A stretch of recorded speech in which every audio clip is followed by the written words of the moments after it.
J'ai volé 2 berlines d'affilée. C'est probablement un syndicat du crime. Comment une personne peut-elle conduire 2 voitures? Je ne peux m'empêcher de marmonner intérieurement. C'est la cultivation que j'ai vécue en tant que fan de drames judiciaires et de séries policières, ainsi qu'en tant que lecteur fidèle de romans de déduction criminelle. Bien sûr, je ne le dis pas à voix haute. Je crois que les personnes dotées d'une intelligence standard peuvent arriver à une conclusion similaire. Lorsque le gardien de service appelle pour confirmer mon identité, je sors mon téléphone et vérifie l'heure. Il reste plus qu'assez de temps. Je pousse un soupir de soulagement alors que je fais sans hâte le tour de l'étang au milieu de la cour et entre dans le bâtiment face à l'entrée principale. Après avoir réfléchi à l'échange possible, je frappe à la porte du bureau de la cible 3 minutes plus tôt. S'il vous plaît, entrez. Une voix douce résonne de l'intérieur. Ô officier Deng. Dès que je pousse la porte et entre, je me rends compte que l'officier assis derrière le bureau est celui qui était venu vérifier mon permis de séjour. J'ai toujours imaginé qu'il était policier au commissariat, mais je ne m'attendais pas à ce qu'il ait un bureau au bureau municipal de la sécurité publique. Il a même la chambre pour lui tout seul. Vous l'êtes? L'agent Deng lève la main pour peigner ses cheveux dégarnis et demande avec un regard perplexe. Nous connaissons-nous?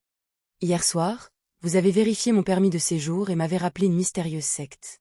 Plus tard, nous nous sommes revus à Lawson. J'ai même dénoncé une femme soupçonnée d'être membre de la secte.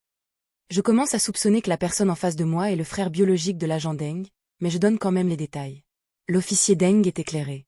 Zouzou Mingruy, n'est-ce pas? Je suis aveugle et je n'ai pas une bonne mémoire. Il faisait nuit, donc je ne pouvais pas voir clairement. Je n'ai pas besoin que tu me dises que ta mémoire n'est pas bonne ou que tu es aveugle. Je peux le dire. Je souris poliment. Aujourd'hui, je représente le groupe Inti pour reprendre le projet précédent. Oui, nous avons convenu de nous rencontrer à 4 heures. L'agent Deng montre la chaise en face de son bureau. Je m'en approche immédiatement et compte poser sur la table le cahier noir que je viens d'acheter. Je vais ensuite le retourner au milieu, je ne peux pas laisser l'officier Deng remarquer que je viens de l'acheter et que je n'ai jamais écrit dessus. L'officier Deng jette un coup d'œil au cahier et fronce légèrement les sourcils. Ensuite, il décroche le téléphone et compose un numéro interne au service. Le groupe Inti est là. Venez pour une réunion. Après un simple briefing, il pose le téléphone et me sourit. Il s'agit d'un projet de collaboration internationale. Nous ne pouvons pas décider nous-mêmes. Oui, le représentant de l'autre partie sera bientôt là. J'en suis conscient. J'ai lu les documents pertinents le matin et je sais ce qui se passe. Bien sûr, même si je suis paresseux et que je n'ai pas lu, j'aurais quand même donné une telle réponse. Je ne peux pas laisser le partenaire avec qui je travaille découvrir que je skie et que je ne fais pas bien mon travail. Peu de temps après m'être assis, j'entends la porte du bureau de l'agent Deng s'ouvrir. Je me lève poliment et regarde en arrière. Je vois un vieil homme vêtu d'une longue robe noire. Ses cheveux sont blancs et les rides au bord de ses yeux et de sa bouche sont profondément enfoncés. Ses yeux rouges foncés semblent légèrement troubles. Un pendentif lune rouge est accroché à sa poitrine. Il ressemble à un prêtre de cathédrale. Un prêtre étranger. J'acquiesce avec un sourire, affichant toute ma courtoisie. Pour une raison quelconque, je trouve ce vieil homme un peu familier, tout comme la première fois que j'ai rencontré l'agent Deng. Étrange. Récemment, je me sens triste pour une raison inexplicable. Est-ce la séquelle de la boisson assassin? J'inspire silencieusement et contrôle mes émotions. À ce moment-là, l'officier Deng présente, le vieux Neil, un représentant d'Interpol, un ecclésiastique. Bonjour, monsieur Neil. Je le salue rapidement. Le vieux Neil ne parle pas. Il me mesure et rit. Mon garçon, as-tu été dérangé par des fantômes récemment? Vous pouvez le dire? Je suis choqué. Je ne sais pas si je dois l'admettre ou le cacher à un étranger. Ne mens pas. Mes yeux sont très perçants. Le vieux Neil sourit et montre ses yeux. Un peu. Je marmonne. Haha. Le vieux Neil rit immédiatement. Tu es encore trop jeune. Tu as avoué au moment où je t'ai appelé. En fait, je n'en suis pas si sûr. Oui, je suis prêtre. J'ai la capacité d'expulser les spectres et les ombres. As-tu besoin de mon aide? Est-il acceptable de discuter de telles superstitions féodales devant un policier? J'ouvre la bouche, sans voix. Le vieux Neil se dirige vers la table de l'agent Deng et ramasse très naturellement la canette de café dessus. Ne vous inquiétez pas. Je ne facture pas grand-chose. Si vous croyez toujours à la déesse, je peux même le faire gratuitement.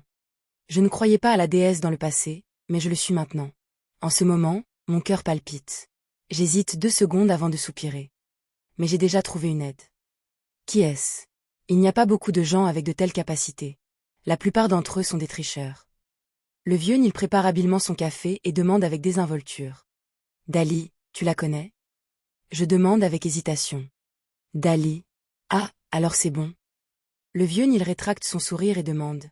Êtes-vous le représentant du groupe Inti? Commençons. Au même moment, l'agent Deng secoue la tête avec un sourire, l'air impuissant. Vous connaissez Madame Dali? je demande.